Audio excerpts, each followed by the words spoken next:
આપણી સાથે અત્યારે કેશોદથી દિવ્યેશભાઈ જડુ છે. દિવ્યેશભાઈ જૂના અમારા ઓપરેટેડ પેશન્ટના રેફરન્સથી આવ્યા હતા. દિવ્યેશભાઈનો case 3711 extra internal 4th grade piles અને બ્લીડિંગ પ્રોફ્યુઝ મોટા હરસ હતા અને એના હિસાબે બ્લીડિંગના હિસાબે એમનું હિમોગ્લોબિન 7.5 જ હતું. એટલે જનરલી લેસ હિમોગ્લોબિન હોય એટલે રિકવરી મોડી આવતી હોય એવું બધું થઈ અને બીટી ચડાવે, પીસી ચડાવે અને પછી ઓપરેટ કરતા હોય. But patient was very healthy. Overall એમનું હેલ્ધીનેસ સારું હતું. સો વી ડિસાઇડેડ કે અમે ઓપરેટ કરીએ અને આજે 20 દિવસના ફોલોઅપમાં ઇટ ઇઝ ઓલમોસ્ટ હીલ્ડ.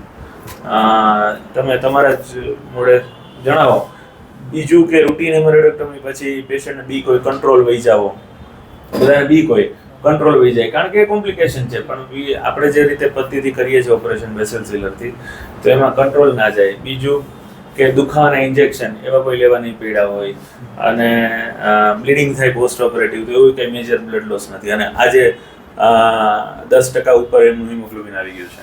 તમે તમારા શબ્દોમાં જણાવો શું અનુભવ થયો?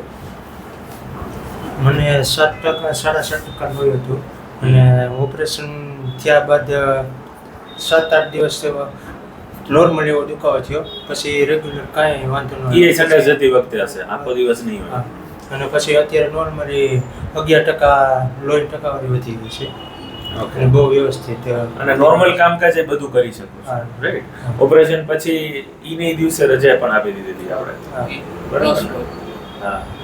બીજા કઈ મંતવ્યો અમારા વિશે? સાહેબનું કામ બહુ સરસ છે. સારું.